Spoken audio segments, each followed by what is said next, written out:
scientific study in COPD.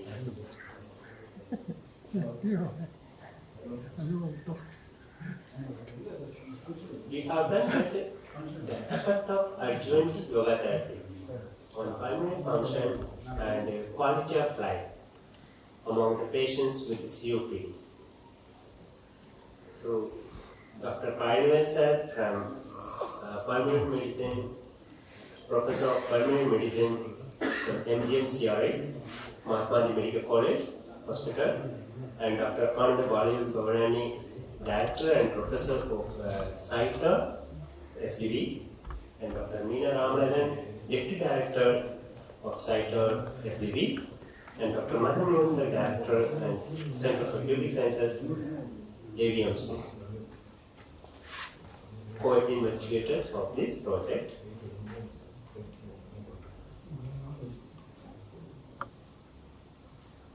COPD exacerbations greater inflammation, faster post-expiratory volume in first seconds, and the pulmonary function decline, severe depressions, and there are worsened comorbidities, poor health status.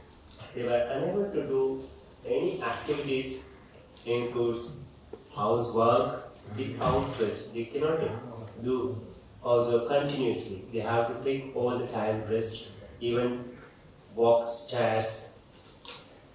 Rest means with the stopping, like that. So the preventions and management of exacerbation using only medications, they followed pneumococcal polysaccharide vaccines, inhaled corticosteroids, and long-acting bronchodilators, dual bronchodilators, and phosphodiesterase inhibitors, long-term antibiotics. The impact of adjoint yoga therapy along with the medications. So medications, the medicines usually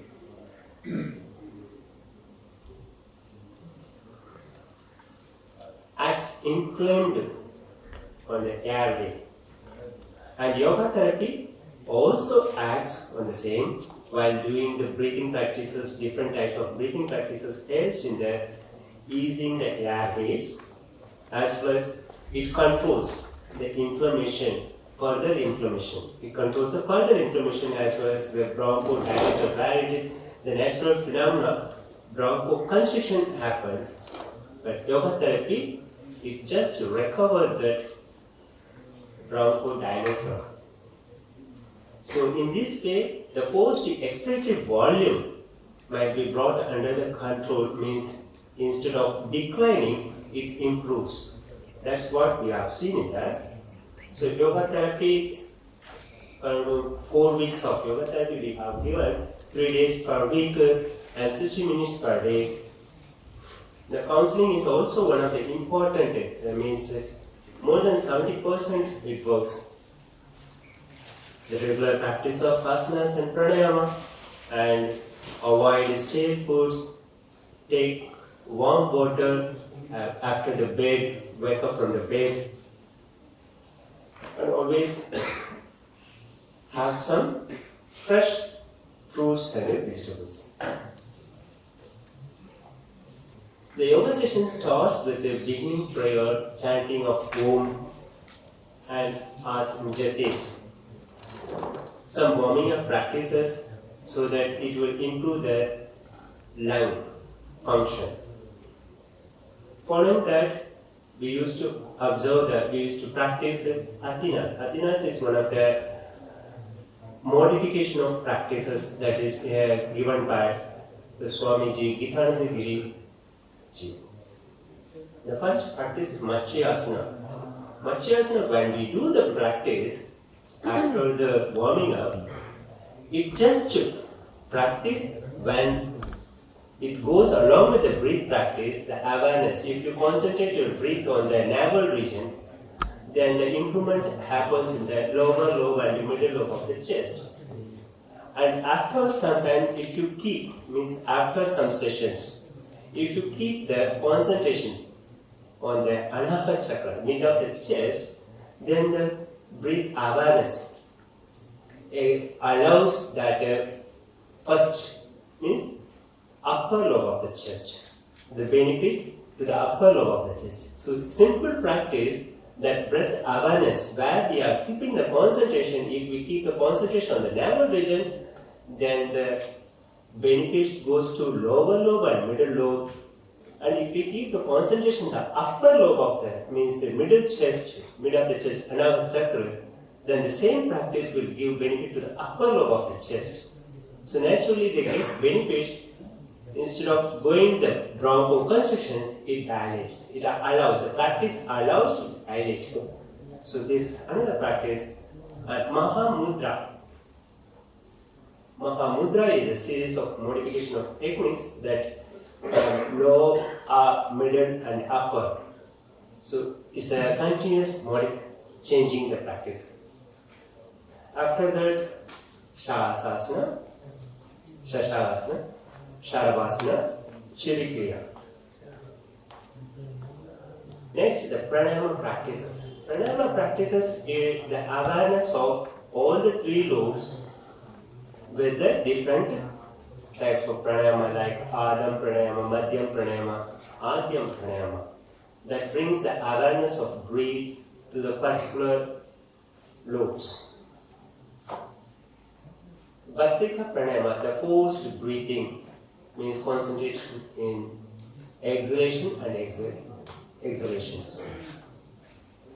Then Brahmari pranayama, where it helps in relieving the stress, reducing the stress. And relaxations, the most important ones, the greater inflammation, there is naturally the stress is always there. The stress increase means increase the inflammation. Even the pollutant and bacteria, virus affected, it go on increases the stress. So where the relaxation is held, the kaya kriya, neuromuscular relaxations, it improves the neuromuscular coordination so that it relieves the stress part.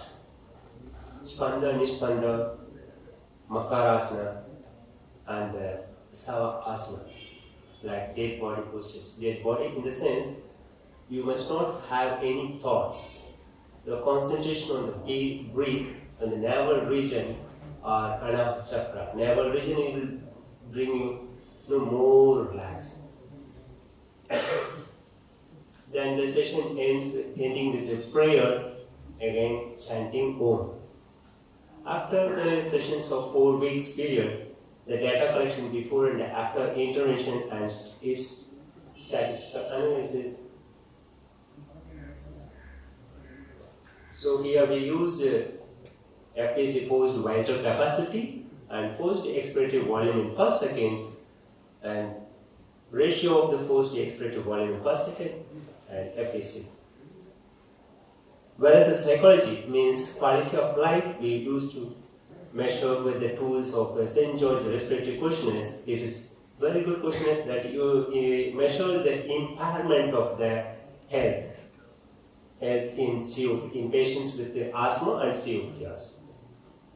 So there are 4 domains in that questionnaire: symptom scores, activity scores, impact scores, and total quality scores. So that exactly measures the quality how. So here we used to see the lung function and the quality of life, how it is linked. If the lung function decline means how the quality also reduced. If the lung function improve means how the quality of life also improves. So in the first comparison of lung function parameters, we see FE1, forced expiratory volume per second. The changes we found in the control group is almost 110 ml in minus part. Whereas in yoga group they have 250 ml changes in positive. That's a very good changes we found in that study. And forced vital capacity also in control group, 150 ml changes means declined weight. In yoga group, we found 220 ml in positive changes. So there is no difference in the ratio. The significant changes we can see in the lung function, both intergroup and intragroup. Intragroup also good significant changes, and intragroup also. The significant improvement in FVC and FE1 increased with yoga is important as improved FE1. It suggests a better lung function. And we found one more changes, the beautiful changes, the FE1 before, means at the baseline, before the intervention, we measured. In 3 patients we found FE1 is less than the LNM, lower limit of normal. After the intervention, we found there is difference just opposite. FE1 is above, means greater than the LLM. That's a wonderful study we found in it. Then National Institute of Health Care and Clinical Excellence also stated that, I would like to mention here, that FE1, if it is above 1.5 liter, that means, and FEC also above 2 liter, that is merely correlated with the greater changes, means clinically greater changes in arterial blood gases. The practice, the effect of yoga practice is merely, we can attribute it to the bronchoprotective and broncho-relaxing effect. Improved exercise tolerance in the sense they can walk stairs without stopping. This is one of the another significant changes we found in the patients, and correlating the slow yogic breathing, that means maintain the better blood oxygenation without influencing the symptomatic activation during altitude-induced hypoxia. A decreased chemorefluxer and sensitivity and hypoxia and hypocapnia. Comparison of the quality of life, that St. George Respiratory Questionnaires, symptoms, activity, impacts, and quality. So here we can see the symptom score in the control group. The decline is there, means improvement in the symptoms 2.82. That is very high. In yoga group, we can find that 22 point.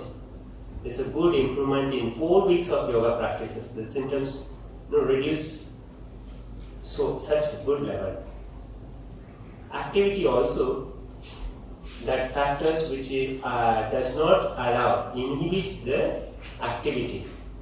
In control group, 2 point means only 2 point only changes, that is positively, whereas in yoga group, it reduces the inhibiting factors, means allowing the activity, allowing the individuals to do activity, means 4.49 points.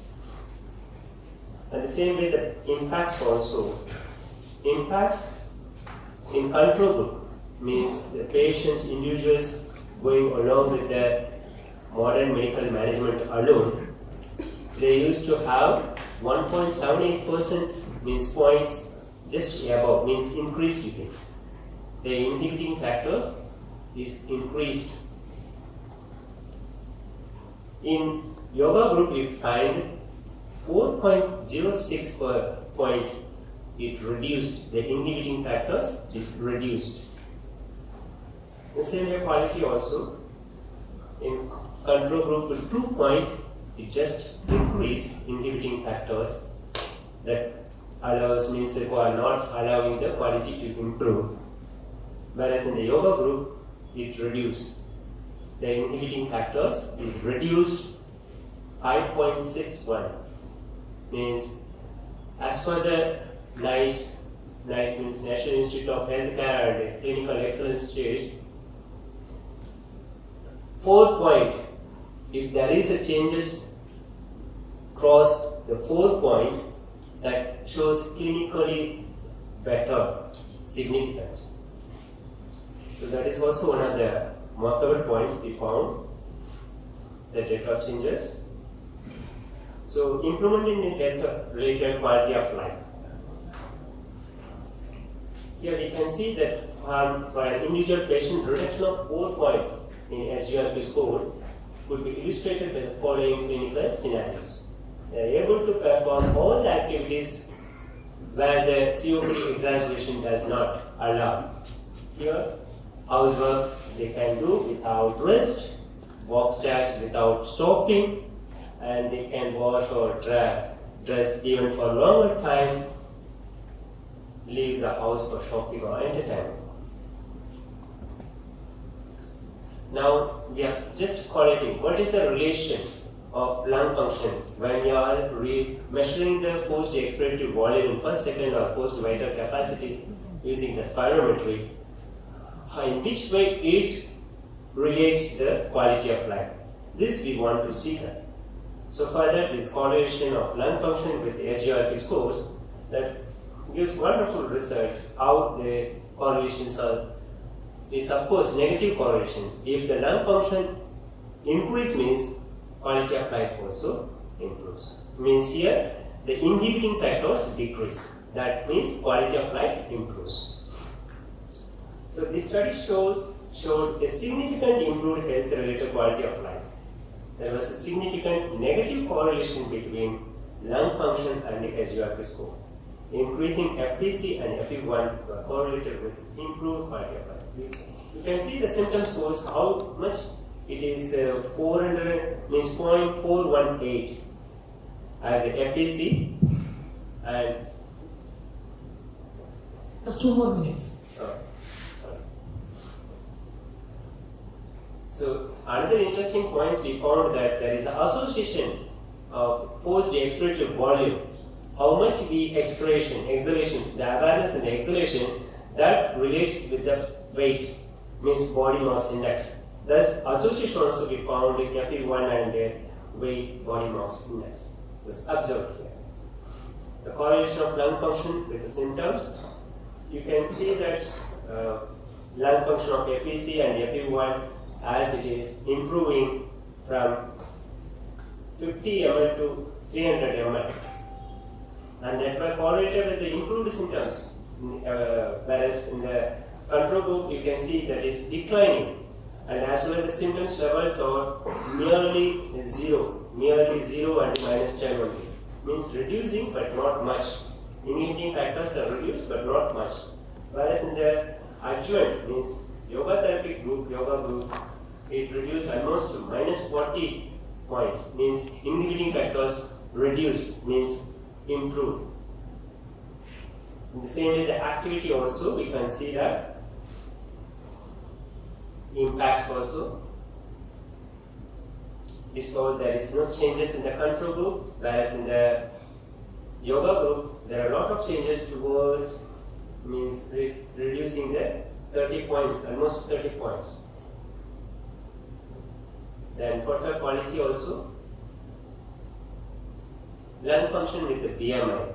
This is also another interesting point, how the lung function, forced expiratory volume in first seconds and the forced vital capacity that influences the weight, means weight reduction also happened. The control, finally, yoga has a positive and additive role as an adjuvant therapy along with the standard medical management, COPD. Results. The study affirmed that addition of such complementary therapy improved physical condition by reducing weight and BMI while enhancing pulmonary function through parameters such as FVC and FEV1. It retarded the decline of pulmonary function that was seen in the control groups receiving only modern medical management. So, I thanks to my co-investigators, Dr. Panivan sir, and Dr. Ananda Balavi, and Dr. Meena Ramanathan, and Dr. Manan sir. Thank you to the CITO, SIS, Pondicherry Tourism. Thanks. Thank you, Ashton. I was seeing that yoga can improve the pulmonary function and quality of life. they showed, and also the practice of the respiratory problem became more common because of pollution, and it is not a major problem now in future also. And the bronchial asthma is also very common. It develops with chronic pulmonary disease later on. Now what you have to do, you have to strengthen the muscles of respiration, breathing muscles, really clear this is fine. And home chanting and relaxation, because the bronchial asthma patients are very sensitive. They are more prone to stress, brain stress. So the shavasana, relaxation, meditation, pranayama is relaxing, and the asana which improve the strength of the respiratory muscle. Thank you very much. Thank you.